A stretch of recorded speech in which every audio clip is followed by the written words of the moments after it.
ఈ geo political world లో permanent శత్రువులు ఉండరు, అలాగే పర్మనెంట్ మిత్రులు కూడా ఉండరు. దీనికి ఎగ్జాంపుల్ ఇండియా, చైనా, యుఎస్ఏ. మొన్నటి దాకా ఫ్రెండ్లీగా ఉన్న యుఎస్ ఇప్పుడు ఇండియాని ప్రెజర్ చేసి ఇండియాకి అగనెస్ట్ గా అడుగులేస్తుంది. ఇప్పటిదాకా శత్రువుగా ఉన్న చైనా ఇప్పుడు భారత్ కి సపోర్ట్ గా స్టేట్మెంట్స్ ఇస్తుంది. ఈ మధ్య కాలంలోనే ఈఏఎం జయశంకర్ చైనాకు కూడా వెళ్లి చైనా ప్రెసిడెంట్ ని కలిశాడు. ఇప్పుడు ఇండియాకి సంబంధించిన నయారా ఎనర్జీ కంపెనీ చైనాకి డీజిల్ ని సప్లై చేసింది. అసలు విషయంలోకి వెళ్తే గుజరాత్ లోని ద్వారకా డిస్ట్రిక్ట్ లో కుచ్ వాదినార్ వద్ద వాదినార్ రిఫైనరీ ఉంది. ఈ వాదినార్ రిఫైనరీకి ఓనరు, దాన్ని ఆపరేట్ చేసేది నయారా ఎనర్జీ లిమిటెడ్ కంపెనీ. ఇది ఇండియో రష్యా ఆయిల్ రిఫైనరీ కంపెనీ. దీని కెపాసిటీ వచ్చి 250 MMTPA క్రూడ్ ఆయిల్ ని రిఫైన్ చేస్తుంది. ఇది భారత్ లోని సెకండ్ లార్జెస్ట్ కంపెనీ.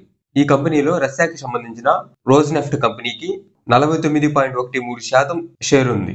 ఈ నయారా కంపెనీ రష్యా నుంచి క్రూడ్ ఆయిల్ ని దిగుమతి చేసుకుని దాన్ని రిఫైన్ చేసి ప్రపంచంలోని మిగతా దేశాలకు అమ్ముతుంది. ఈ కంపెనీ యూరోపియన్ యూనియన్ కూడా రిఫైన్డ్ ఆయిల్ ని ఎక్స్పోర్ట్ చేస్తుంది. రీసెంట్ గా జూలై 18వ తేదీన ఈ కంపెనీ మీద శాంక్షన్స్ ని వేసింది. రష్యా నుంచి క్రూడ్ ఆయిల్ ని ఇంపోర్ట్ చేసుకుంటున్నందుకు దాని ద్వారా రష్యాకు బెనిఫిట్ జరుగుతుందని వాళ్ళు ఈ కంపెనీ మీద శాంక్షన్స్ ని వేశారు. దీంతో పాటు financial restrictions, shipping, insurance restrictions ను కూడా వేశారు.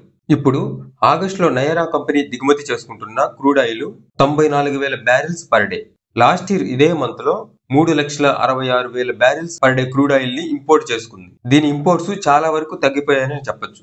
4,72,800 బ్యారెల్స్ జెట్ ఫ్యూయల్ ని ఈ నయారా కంపెనీకి సంబంధించిన అలోరా అనే షిప్ పోర్చుగల్ కి బయలుదేరింది. అలాగే ఎంజెనిత్ అనే షిప్ డీజిల్ ని మలేషియాకు ట్రాన్స్పోర్ట్ చేయడానికి బయలుదేరింది. పసిఫిక్ మార్టినా అనే షిప్ కూడా ఆయిల్ ని ఎక్స్పోర్ట్ చేయడానికి 60,000 టన్నుల జెట్ ఫ్యూయల్ తో భారత్ నుంచి బయలుదేరింది. యూరోపియన్ యూనియన్ శాంక్షన్స్ వల్ల ఇవి డెలివరీ అవ్వలేదు. ఇవి సముద్ర మార్గంలో మధ్యలోనే ఆగిపోయాయి. జూలై 18, 2025 యూరోపియన్ యూనియన్ శాంక్షన్స్ వేసి కొన్ని గంటల ముందే ఎంజెనిత్ అనే ship 4,96,000 barrels ultra low fuel sulphur diesel ని మలేషియాకి ఎక్స్పోర్ట్ చేయడానికి వాదినార్ నుంచి బయలుదేరింది. కానీ శాంక్షన్స్ వల్ల స్ట్రైట్ ఆఫ్ మలాకా వద్ద ఆగిపోయింది. అక్కడే 12 రోజులు ఆ షిప్ అలాగే ఉండిపోయింది. తర్వాత అది రూట్ మార్చుకుని చైనాలోని జౌషన్ కి వెళ్లి చైనాకి ఎక్స్పోర్ట్ చేసింది. దీంతో నయారా కంపెనీ ఈయూకు మాస్టర్ స్ట్రోక్ ఇచ్చిందనే చెప్పాలి. ఏప్రిల్ 2021 నుంచి ఇప్పటి వరకు ఇండియా ఎప్పుడు చైనాకి ఇలాంటి ఎక్స్పోర్ట్ చేయలేదు. 2021 ఏప్రిల్ తర్వాత